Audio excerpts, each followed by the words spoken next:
Hello friends, नमस्कार। एक बार स्वागत करेंगे आपके अपने यूट्यूब चैनल जीडीएस जी के क्लासेस में। साथियों, इस वीडियो में हम एसएससी सीजीएल जो कि आपकी नई वैकेंसी आई हुई है, सेट नंबर आपका 10 होगा और इसमें टॉप 25 जीके के क्वेश्चन सम्मिलित होंगे जो आपके लिए काफ़ी ज़्यादा फायदेमंद और परीक्षा में आने वाले क्वेश्चन हैं।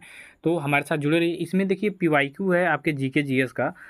इसमें से ज़्यादा क्वेश्चन आपके प्रीवियस ईयर के क्वेश्चन में आए थे, प्रीवियस ईयर के पेपर में आए थे, जो उससे यहाँ पे लाके आपको आपके समक्ष रखा गया है। तो वीडियो को लाइक करिएगा, चैनल को सब्सक्राइब करिएगा और चलिए स्टार्ट करेंगे आज के इस वीडियो से। डेली टाइमिंग है 9 बजे, आप हमारे साथ 9 बजे जुड़ सकते हैं। सती प्रथा का पहला पुरातात्विक उल्लेख कहाँ पर मिलता है? चलिए, ये आपका पहला क्वेश्चन है और इसका आंसर बताना है आपको कि सती प्रथा का जो पहला पुरातात्विक उल्लेख है ये आपके एरड़ अभिलेख में मिलता है। ठीक है, ऑप्शन नंबर यहाँ पे डी हो जाएगा कि जो आपका सती प्रथा का उल्लेख है ये सबसे पहले एरड़ जो अभिलेख है इससे मिलता है। ठीक है, तो ऑप्शन नंबर यहाँ पे हम डी को राइट आंसर कर देंगे। ठीक, चलिए नेक्स्ट क्वेश्चन देखेंगे। हड़प्पावासी किस वस्तु के उत्पादन में सर्वप्रथम थे? अब यहाँ पे हड़प्पा सभ्यता की बात है, यानी कि सिंधु सभ्यता में। तो सिंधु सभ्यता या हड़प्पा सभ्यता जो थी, इसमें जो व्यक्ति थे उस समय के लोग थे वो किसके उत्पादन में सर्वप्रथम थे, ये आपका क्वेश्चन है। तो हड़प्पावासी देखिए, विश्व में आपसे क्वेश्चन अगर जो पूछता है कि कपास का सबसे पहले खोज किसने किया था, तो ये हड़प्पावासी ही किए थे और इसी के उत्पादन में ये अग्रणीय भी थे। तो ऑप्शन नंबर यहाँ पे बी हो जाएगा कि हड़प्पावासी कपास की वस्तु के उत्पादन में सर्वप्रथम थे। तो ऑप्शन नंबर बी हो जाएगा यहाँ पे आपका राइट आंसर। चलिए अगले क्वेश्चन की बात कर लेंगे कि भारतीय संस्कृति का स्वर्ण युग कौन था। ठीक है, अब यहाँ पे भारतीय संस्कृति का स्वर्ण युग पूछ रहा है साथियों। तो भारतीय संस्कृति का इनमें से स्वर्ण युग कौन होगा? तो इनमें से देखिए जो आपका गुप्त काल है। ठीक, गुप्त काल की बात करेंगे तो इसकी स्थापना किया था आपके श्रीगुप्त ने। ठीक, किसने किया था? श्रीगुप्त ने। उसके बाद इसमें सबसे प्रतापी राजा हुए एक समुद्रगुप्त हुए, जिसको भारत का नेपोलियन कहा जाता है। एक चंद्रगुप्त विक्रमादित्य द्वितीय प्रथम हुए। ठीक है, चंद्रगुप्त विक्रमादित्य हुए, चंद्रगुप्त विक्रमादित्य 2 हुए, 3 हुए। ठीक है, ऐसे करके हुए। ये सभी बहुत ही एक स्कंदगुप्त थे, एक कुमारगुप्त थे। ये भी लोग बहुत ही मजे हुए राजा थे। इन्होंने भारत के समझ लीजिए कि अग्रणीय भूमिका निभाई थी विकास करने में। तो गुप्त काल जो थे ये वैष्णव धर्म के उपासक थे, यानी भगवान विष्णु के उपासक थे। ठीक है, इनका जो राज्य चिन्ह था उस पर गरुड़ बना हुआ था। ठीक, तो ये आपके गुप्त थे और इन्हीं के गुप्त काल को ही भारत का स्वर्ण युग कहा गया है। तो ऑप्शन नंबर यहाँ पे सी हो जाएगा कि भारतीय संस्कृति का जो स्वर्ण युग था साथियों ये आपका गुप्त काल था। इसकी जो स्थापना किया था श्रीगुप्त ने किया था। इसके बाद घटोत्कच हुआ, उसके बाद ये चंद्रगुप्त विक्रमादित्य हुए। ठीक है, अगला है नागानंद रत्नावली एवं प्रियदर्शिका नाटकों के नाटककार कौन थे? नाटककार यानी कि नागानंद रत्नावली और प्रियदर्शिका जो नाटक लिखे गए हैं इसके लेखक कौन है, सीधा सीधा यहाँ पे आपका क्वेश्चन है। तो नागानंद रत्नावली एवं प्रियदर्शिका ये संस्कृत में रचित नाटक हैं, टोटल संस्कृत में लिखे हुए हैं। ठीक है, और इनके लेखक जो थे ये आपके हर्षवर्धन थे। हर्षवर्धन की बात करेंगे तो वर्धन या पुष्यभूति वंश के ये राजा थे हर्षवर्धन, और ये जो नागानंद रत्नावली और प्रियदर्शिका है ये नाटकों के नाटककार थे। अगला क्वेश्चन है कि नहर निर्माण कराने वाला दिल्ली का जो प्रथम सुल्तान था कौन था? तो साथियों नहर निर्माण का सबसे पहले दिल्ली का जो सुल्तान था किसने करवाया था? तो नहरों के निर्माण का कराने वाला दिल्ली का जो प्रथम सुल्तान था ये आपका गयासुद्दीन तुगलक था। गयासुद्दीन तुगलक की बात करेंगे तो ये तुगलक वंश का संस्थापक था। ठीक है, इसने किया था कि दिल्ली में दिल्ली का ये प्रथम सुल्तान हुआ जिसने नहर का निर्माण करवाया था। तो ऑप्शन नंबर ए हो जाएगा यहाँ पे।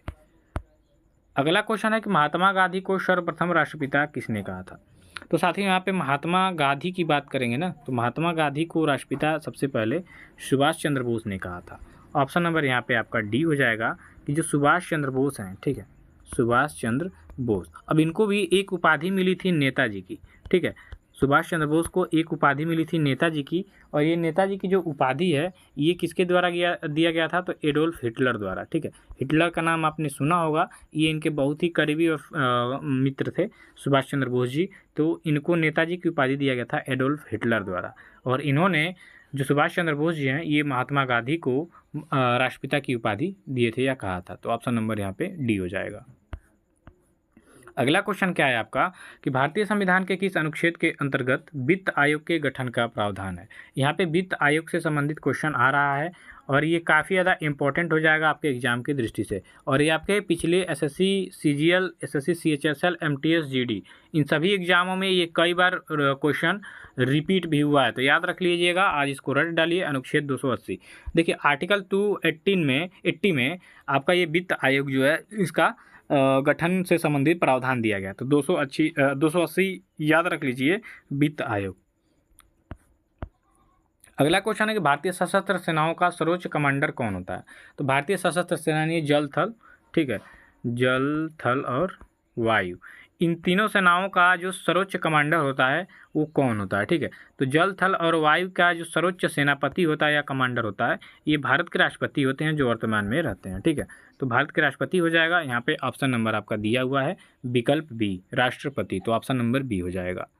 अगला क्वेश्चन की यहाँ पे बात करेंगे कि राष्ट्रपति संविधान के किस अनुच्छेद के तहत भारत के मुख्य न्यायाधीश के समक्ष शपथ ग्रहण करते हैं? तो यहाँ पे राष्ट्रपति संविधान के किस अनुच्छेद के तहत भारत के मुख्य न्यायाधीश के समक्ष शपथ ग्रहण करते हैं? तो भारत के राष्ट्रपति संबंधी जो अनुच्छेद है, जान लीजिए, भारत के राष्ट्रपति से संबंधित जो है वो आपके अनुच्छेद 52 से 61 तक है। ठीक है, इसमें टोटल राष्ट्रपति के पद, ग्रहण, शपथ, योग्यता से संबंधित है। ठीक है, उनके कार्यकाल से संबंधित है। उसके बाद उन पे महाभियोग लगाने से है, तो महाभियोग आपका 61 हो जाएगा। और 52 में है कि भारत का एक राष्ट्रपति होगा। और यहाँ पे क्वेश्चन है कि भारतीय राष्ट्रपति संविधान के किस अनुच्छेद के तहत भारत के मुख्य न्यायाधीश के समक्ष शपथ, यानी राष्ट्रपति के शपथ संबंधी अनुच्छेद कौन सा हो जाएगा इसमें? तो अनुच्छेद 60 हो जाएगा। ठीक है, देखिए अनुच्छेद 60 में ये शपथ ग्रहण करेंगे और इनको पद से हटाना रहेगा, तो वही अनुच्छेद 61 काम करेगा। ठीक है, इन पे जो महाभियोग लगता है, जो 14 दिन पहले इनको बताया जाता है संसद के द्वारा कि भाई आपके ऊपर महाभियोग लगेगा, तो ये आपके अनुच्छेद 61 के तहत बताया जाता है। ठीक है, हटाया जाता है इनके पद से। ठीक है, चलिए अगला क्वेश्चन है, सांसदों के वेतन का निर्णय कौन करता है? देखिए, सांसदों के वेतन का निर्णय, सांसदों जो संसद में सांसद चुन के जाते हैं, इनके वेतन संबंधी जो भी चीज़ें हैं ये आपकी जो संसद होती है ये देखती है। तो ऑप्शन नंबर यहाँ पे डी हो जाएगा कि सांसदों के वेतन का निर्णय संसद लेती है। चलिए ज़्यादा लेट नहीं करेंगे, 10 मिनट के अंदर इसको खत्म करना है। भारतीय संसद में राज्य के नीति निर्देशक तत्व कहाँ से लिए गए हैं? तो भारतीय संसद में राज्य के संविधान में, सॉरी यहाँ पे संविधान कर देंगे, भारतीय संसद में राज्य के नीति निर्देशक तत्वों की बात करेंगे तो ये आपके लिया गया आयरलैंड के संविधान से। तो सी हो जाएगा इसका राइट आंसर। अगला क्वेश्चन है, पीसी का अर्थ क्या है? ये देखिए कंप्यूटर से संबंधित क्वेश्चन है। और पीसी की बात करेंगे तो ये आपका व्यक्तिगत कंप्यूटर होता है। पर्सनल कंप्यूटर कहेंगे ना, व्यक्तिगत। ठीक है, व्यक्तिगत का निजी कंप्यूटर हो जाएगा, व्यक्तिगत। ठीक है, ऑप्शन नंबर डी हो जाएगा। अगला है, पेंटियम चिप का आविष्कार किसने किया था? तो पेंटियम चिप की यहाँ पे बात करेंगे तो इसको विनोद धाम ने, भारतीय हैं, इन्होंने इसका आविष्कार किया था। तो ऑप्शन नंबर यहाँ पे हो जाएगा आपका सी। चलिए अगला क्वेश्चन है, परमाणु संरचना का मॉडल किसने विकसित किया था? तो साथियों, परमाणु संरचना की बात करेंगे तो बोहर तथा रदरफोर्ड ने इसको विकसित किया था। तो ऑप्शन नंबर यहाँ पे बी हो जाएगा। अगला क्वेश्चन है आपका, हीरा यानी कि डायमंड है, हीरा क्या है भाई? हीरा, डायमंड क्या है? तो यहाँ पे हीरा हो जाएगा आपका एक तत्व है। ठीक है, एक क्या है आपका तत्व है। तो ऑप्शन नंबर ए हो जाएगा। अगला क्वेश्चन हो जाएगा आपका, पपीता जो देखे होंगे इसका पीले रंग का क्या कारण है? तो पपीता में पीला रंग होता है आपके कैरिका जैथिन के कारण। तो ऑप्शन नंबर यहाँ पे आपका डी हो जाएगा।